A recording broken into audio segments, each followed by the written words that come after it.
APD dan masker malah tahun lalu, Bu Alin. Kalau tahun Oke. ini kita sebenarnya fokus penambahan lini untuk ekspor kita, karena demand akan ekspor kita sekali lagi yang saya sampaikan malah lebih dibanding 2019. Jadi kalau lihat dari turnover Penn Brothers 2019 ke 2020, kita kenaikannya memang karena APD dan masker. Tapi 2020 ke 2021 kita malah lebih kenaikan dari sisi ekspor dibanding 2019 ekspornya. Ya, kenapa? Karena beberapa global brands kita menyatakan bahwa posisinya ingin menjadikan PBRX sebagai tambahan strategic partner mereka dan mereka mengalihkan sebagian atau sebagian besar dari produksinya ke Indonesia.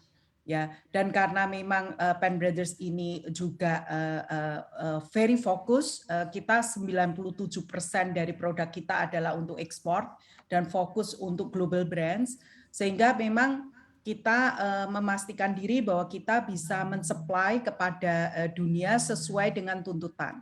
Dan jadi memang digitalisasi, otomisasi kita memang terjadi karena dari sisi faktor itu.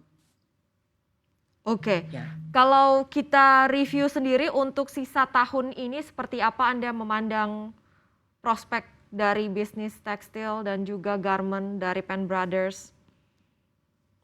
Udah full, Bu. Tahun ini udah super full. Kita udah ada penambahan malahan dari sisi dan diharapkan kita bisa bertambah. Tahun ini kan akhir tahun lalu kita kurang lebih total workers-nya 31.000 something.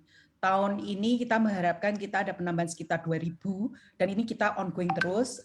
Kalau berhasil kita malah inginnya 3.000 secara penambahan sehingga kita bisa kembali ke posisi 34.000 semula. Dan kita mengharapkan memang dari situ kita bisa push all out ekspor kita.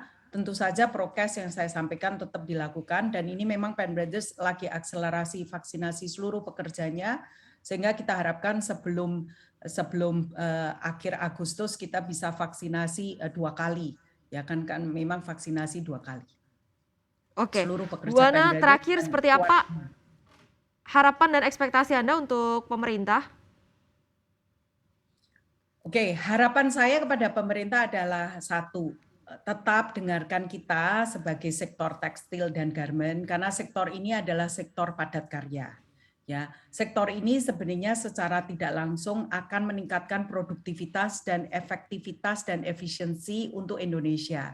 Dan dengan kita pelaksanaan prokes yang begitu ketat, walaupun kita padat karya, dan kita bisa memastikan bahwa kita akan mengayomi seluruh pekerja kita karena kita compliance, kita mengharapkan juga pemerintah tetap support dari sisi modal kerja, dari sisi sektor ini, dari sisi juga perlindungan melalui BPJS karena semua pekerja kita adalah member dari BPJS dan diharapkan dari pemerintah bisa ikut bergandeng tangan antara public private collaborations untuk kita bisa melihat bahwa gotong royong antara kita ini bisa membuat Indonesia menghadapi COVID-19 dengan lebih tegar. Ya, saya sih sangat optimis karena saya yakin akan Indonesia dan saya yakin akan seluruh pekerja Penn Brothers bahwa kita akan bekerja all out untuk Indonesia. Terima kasih. Jangan lupa install aplikasi CNBC Indonesia di App Store maupun di Play Store untuk mendapatkan informasi dan perkembangan terkini dari berita-berita ekonomi dan bisnis.